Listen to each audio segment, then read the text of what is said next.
my friends, and welcome to today's episode of Healthy Living Happy Midlife. I am so glad that you are here with me today. And I want to begin with a question that so many women quietly carry around with them and rarely say out loud, right? Think about it. You've been doing all the right things. You're trying to eat well, stay active, keep up with your life, right? Yet your body feels harder in your body to manage all of these things than it used to be, right? Maybe the weight gain that all of a sudden has happened isn't moving, right? It's there. You're doing everything that you know you're supposed to do, but it's still hanging around, right? Your energy levels are up and down, and they're down more than they're up, right? Um, and inside you in your brain is going, what the heck is happening to me? Right? If that feels familiar, then I want you to hear this with so much compassion, my friend. I'm giving this to you with compassion and love, but also with clarity, because this is something that took me a long time to understand. This is not your fault. Even more importantly, this is not the end of your energy, your vitality, your dreams, all of the things, right? What's happening right now in midlife and menopause is not random, right? It's biological, it's hormonal, it's metabolic, right? And when you finally understand what your body's doing inside, everything begins to shift, right? From confusion to clarity, from doing 10 million things to try to fix it to doing the things that actually work, right? So the Midlife Metabolic Flip is the program that I have used, that I have created. It is the same framework that I have lived, I've tested, and used on a number of women going through menopause to feel energized, confident, and control of their bodies again. So talk a little bit about um, the program, but more importantly, what the point of it all is, right? So let me just jump right in. I'm going to talk about three components of the seven components of the flip. And the first one I'm going to talk about is metabolism, right? Because this word gets used all the time and thrown around. Oh, my metabolism is just slowing down. Oh, it's just my metabolism. But we don't really understand what that actually truly means, right? Metabolism is simply how your body creates and uses energy. Okay. It influences, yes, how you burn calories, how you store fat, your energy levels through the day, and even your mood and mental clarity, i.e., brain fog, right? When you were in your 20s and your 30s, your metabolism was just naturally more forgiving. Thank goodness it was, right? Your body could handle stress, poor sleep, and inconsistent healthy habits, and still bounce back pretty quickly. I mean, think about how many times, like when you were in college, you stayed up all night studying, and you got up, you took your test, and after that, you went for lunch, and you had classes, and you were fine, right? It didn't seem to affect your body in the way that it does today, right? So in midlife, because of menopause, now always have to remind people when I talk about menopause, I'm talking the phases beginning in perimenopause. Perimenopause generally starts, well, progesterone starts dropping when we're 35, but really we're looking at our early 40s into our 50s and early 60s, right? In midlife, because of menopause and aging, something absolutely changes, right? Our metabolism becomes far more sensitive to our hormones. They're going up and down and they're all over the place sometimes, depending on where you are in the menopause transition, right? It's more sensitive to lack of sleep, to increased stress, to inflammation, which is increasing because we're not sleeping as well, because our estrogen is dropping, because of environmental toxins and some of the foods that we may be eating. Also, it is far more sensitive to muscle. Muscle mass specifically is affected here, right? The greater muscle mass we have, the better our metabolism. However, as we're getting older, going through menopause and estrogen is declining, guess what? We're losing muscle mass. So when women say to me, and I hear this pretty much every week, I'm doing the same things as I always did, but now I'm gaining weight, not losing it. And I totally believe them because it is absolutely true, right? When we were younger, we could eat less and work out more, and we actually worked and we actually lost weight, right? The equation, calories in, calories out, that was the only part of the equation. However, nowadays, because the menopause shifts, our entire metabolic environment is shifting as well, right? Estrogen is declining, like I said, which actually increases fat storage. Where does that happen? Mainly around our belly. Muscle mass naturally drops and slows down our calorie burn, our ability to burn calories, right? This is not good. And again, inflammation rises for all those reasons I mentioned a minute ago, but that makes weight loss more resistant. It makes it so much harder to release weight, right? This is the moment where willpower, as we always thought it was, appears to just stop working, right? Did it work before? Yes, it did when we were younger. It is not anymore, right? And it's not because you failed, because you did something wrong. Um, it's just because those old strategies no longer match your new biology. Yep, chalk it up to biology. Biology, as my husband always says, is the science of naming things. So we're just gonna name this menopause, right? But truly, in a way, this realization is actually incredibly freeing. Right? It's not anything that we've done, right? It's just body is changing. We can't not make our body not change, like with hormones and all of these things. We can certainly do things to positively affect them, but these changes are going to happen no matter what, right? So what I want to do today is I'm going to talk about three components, why they're important, but I'm also going to give you one powerful shift for each one of these. Okay. And so for metabolism, your powerful shift, the one thing I want you to focus on is protecting your muscle, right? Muscle is metabolic currency in midlife through menopause. Okay. Strength training, adequate protein, and proper recovery. Yes, we don't want to be working out 7 days a week. Okay. These things are no longer optional. This is the foundation for energy, for fat loss, and for long term energy and vitality. Longevity, give it a name, right? So, really important. Okay, so that was the first of the three that I'm going to talk about today. This component I want to talk about is hormones. Hello, elephant in the room, right? We're talking about menopause. What's the first thing you think about menopause? No, not the weight gain. Hormones. Yeah, place, right? So let's talk about that. What are hormones?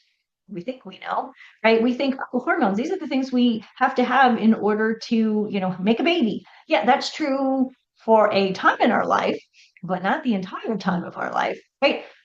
Are your body's chemical messengers, right? They influence your hunger, your sleep, your mood, your fat storage, and your energy production. See, there's a lot of these things that are repetitive, right? So we have to actually figure out what we can do to affect these things positively, right? During menopause, we know key hormones are shifting. And I'm just going to touch on a couple of them because there are six that really matter the most, but I'm just going to rattle off a couple. Estrogen, progesterone, testosterone, cortisol, which is our primary stress hormone, which seems to be the one we're all dealing with in this day and age, man, woman, child, whatever. Right? When these are out of balance, or not they're ever completely in balance, but when they're not working together in harmony, your body actually starts to feel chaotic, right? Unpredictable. It's exhausting, right? However, when they're supported, hormones that is, your body begins to actually feel calm and responsive again. It starts to respond to the things that you are doing. And it's impossible for your hormones to respond when they're all over the place and they're chaotic, right? And we're not doing anything to fix that. And we're making it worse by dieting and over exercising, right? So when you support your hormones, you are going to feel naturally more calm and your body will respond better again. Um, One of the things I believe that women have never been told, right? Weight gain in menopause is often hormonal protection.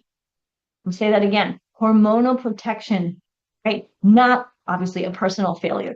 It's your body's way of saying, I don't feel safe. I am going to protect the body the way it is now. Right? And that's storing fat, holding on to that fat. Your body is actually trying to stabilize energy, manage stress, and compensate for the decline in estrogen. I have to show this at some point. I have a great slide in one of my presentations that actually shows estrogen, like from the time you're 30 to the time you're 80, like how much it declines, right? So of course, if one of your major hormones is declining pretty steadily, of course we're not going to feel right. Our energy is going to be all over the place. Our moods are going to be erratic, right? Um, when you diet harder, push yourself more, right? Your cortisol is going to rise. There's that cortisol again, right? Which actually makes your body hold on to weight even tighter, right? So, which is why the first and probably the first and most important hormone to shift is simple. Okay, it's actually it's not so simple because there's several of them, but this one I think is one that we all really understand, and it's stabilizing our blood sugar. Right? If we stabilize our blood sugar, now that's insulin, which I hadn't mentioned a minute ago, but insulin stabilizing our blood sugar is going to help us to not have those spikes. It's going to keep our energy steady. It's not going to stress out our body as much. So our cortisol levels are not going to keep going through the roof. So what do I mean by that? This is your tip. Balanced meals, every meal, protein, fiber, and a healthy fat. Even your snacks, right? People always say, 3 meals a day plus 2 snacks. I probably do 3 meals a day and a snack. I don't feel I need that second snack. I know my body, and I know how many calories work for me and the type of calories that work for me. And that's something that if you're working with me, when you're working with me, that's something we figure out too. And it's not about, oh, we can only eat 1,200 calories. It's never about being on a diet. It's about giving your body the nutrition that it needs. And by balancing those meals with protein, fiber, and healthy fat, you'll be able to figure out what your body needs, right? And that sends powerful, powerful safety signals to your body. And safety is what allows your hormones to begin rebalancing or harmonizing and help you to release weight. So I've talked about metabolism, I talked about hormones, and I didn't get into each of the hormones. That's those are the things we talk about inside the midlife metabolic flip, right? So let's go to component number 3, lifestyle. When we talk about lifestyle, everybody has a bit of a different focus on this or a different take. Right? When I'm talking lifestyle, I'm talking healthy lifestyle. I'm not talking about these people who are jet setting across, in a private plane, that kind of lifestyle. I mean a healthy lifestyle that works for you, that is sustainable. Sustainable here being the key, right? But I also want to define this in a little bit more of a gentler, more honest way, right? Lifestyle is not about perfection. There is no such thing. It's not about restriction. And it's definitely not about overwhelming routines, right? How many times I hear this? You have to have a morning routine and it has to be, a half an hour of meditation and 20 minutes of this. And by the time you get done with one of those morning routines, you need a nap. No, a morning routine or a lifestyle routine that makes sense, that fits into your schedule and your life wherever you are, whether you're working full-time, part-time, whether you're working from home or retired, any of these things, your routine is going to be a little bit different than your BFF or me or BFF. Lifestyle really is simply your daily rhythm, right? We want to, we get up at the same time, maybe we journal for a few minutes, maybe we go outside and look at the sun, which is really great for circadian rhythm, right? Little things that help the day, to begin the day and to live through the day, that tells your body whether it's safe or stressed. So many of us start the day stressed. Why? The alarm clock goes off, and all of a sudden you're like, oh my God, I got to get out of bed. I got to run. I got to get my coffee. And you're starting your day stressed out, from the very beginning. Um, in menopause, the most powerful lifestyle drivers, okay, there's a number of them. And these are not necessarily routines. These are just things that we need to pay attention to when we're creating this sustainable lifestyle. Number one, quality sleep. I know in menopause it's not always easy, right? Because we have night sweats and we're waking up at 3 o'clock in the afternoon. That'd be nice. 3 o'clock in the morning. But what's really important here is if that's something you're struggling with, first and foremost, that's something we can address, right? So sleep, we need to be able to sleep. If we're not sleeping, our cortisol levels go through the roof and we're holding on to weight. Well, hold on a minute. See the cycle here. We want to regulate our nervous system. What does that mean? Calm down. I believe wholeheartedly in meditation. Am I ever going to be somebody who gets up in the morning and meditates for half an hour? I don't know, maybe at some point, but that's not what I do, right? Personally, I take about 10 minutes to sit quietly. I do this even before I get out of bed in the morning. I maybe do a little bit of journaling, and my journaling is not writing 9 paragraphs or 9 pages. It's just quickly, what are the things that I am grateful for? How do I want to start the day? How do I want to be this day? Right? Simple things that start the day in a beautiful, slow, calming rhythm. We need to, another lifestyle driver is paying attention to inflammation, right? A lot of times if you feel puffy, there's inflammation going on. As estrogen declines, our inflammation goes up. Why? Estrogen is inflammation protective. But also, what are the things that we are eating? What are the things that we are breathing in, putting on our skin? All of these things matter, right? It may be a little bit here and a little bit there, but they matter.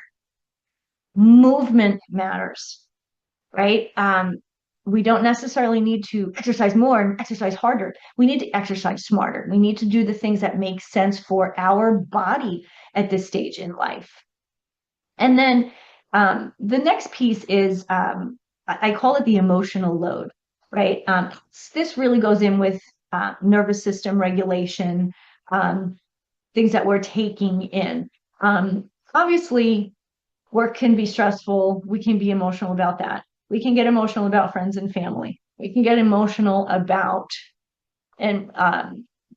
politics and the plight of the world and everything we see on social media. And when I talk about emotional load, it doesn't mean that you're crying all the time or sad, but what it means is all of these things add to your stress level, to your nervous system being kind of fried, right? So these are things that we address during the program.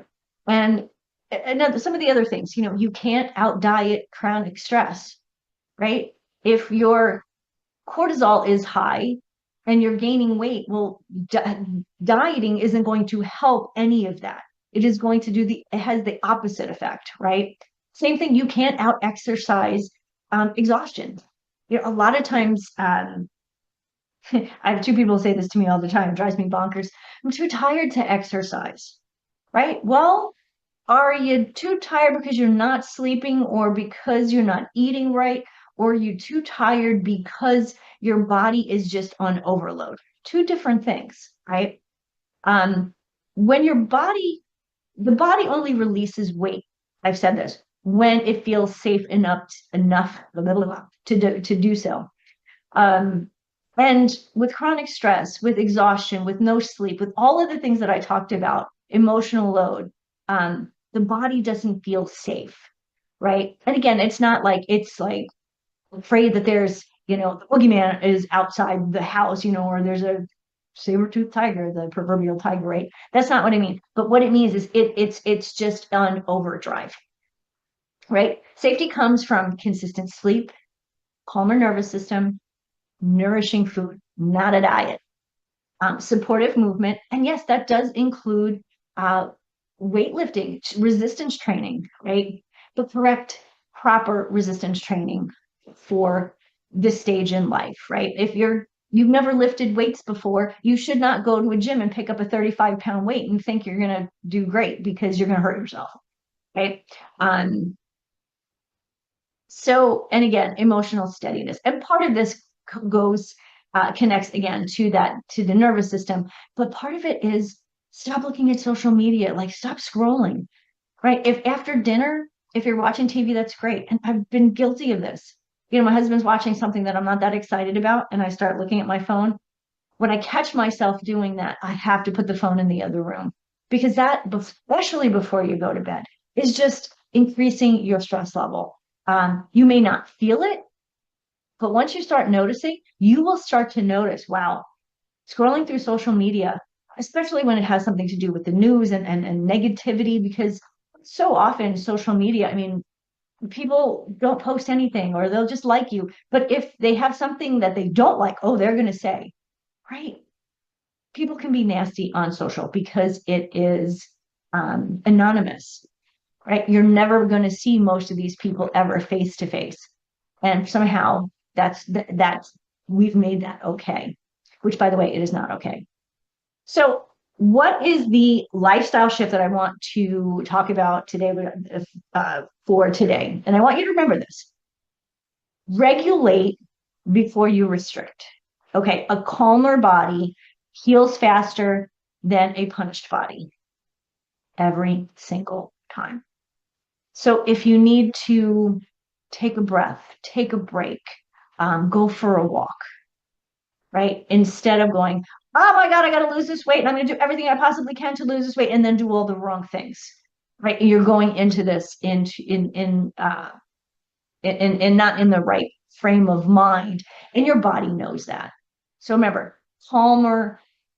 a calm body heals faster. So what did we touch on today? I touched on metabolism, I touched on hormones and lifestyle. Again, these are 3 of the 7 components, the midlife metabolic flip. These are not theories. These are lived.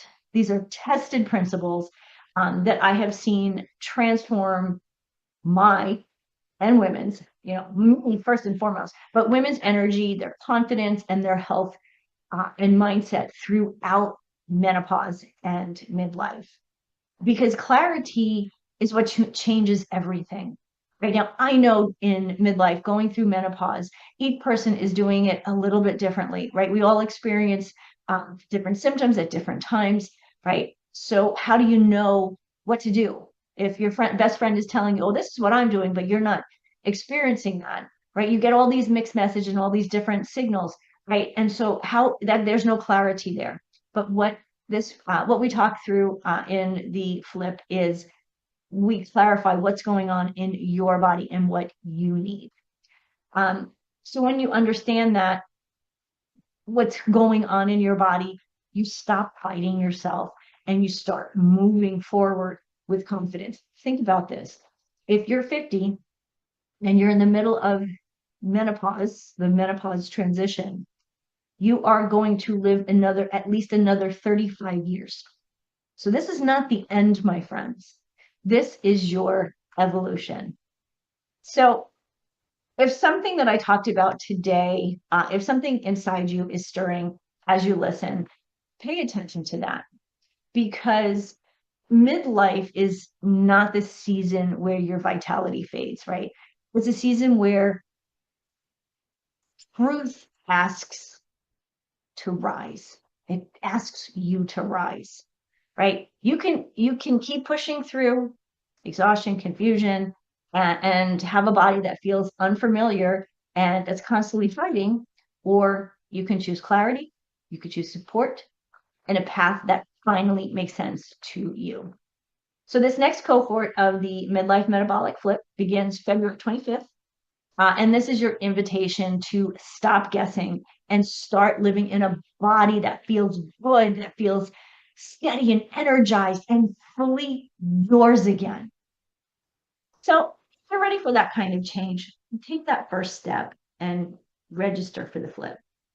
You were never meant to navigate this chapter alone, though so many of us have. And the next version of you, this next best version of you, is closer than you think. I'm Denise Stegall, the Menopause Mentor. I'll see you again soon. Thank you for joining me for another episode of Healthy Living, Happy Midlife. My hope is that today's conversation left you inspired, encouraged, and ready to take the next step toward creating a vibrant, fulfilling life that you deserve. Remember, you don't have to settle for fatigue, brain fog, or frustration. Midlife is not the end of your story. It's the doorway to your next best chapter. And I'm here to help you walk through it with energy, with confidence, and with joy. So if you're ready to take this journey further, I invite you to schedule a free strategy call with me. The link is in the show notes. And together we'll design a plan that works for you at this time in your life, for your body. So be sure to subscribe, rate, and review your show, the show on your favorite podcast platform. Catch the video version on YouTube so you never miss another episode. Share it with a friend who needs to hear that midlife can truly be the most powerful season of her life. Until next time, I'm Denise Stegall, reminding you that healthy living, happy midlife is just possible. It's yours for the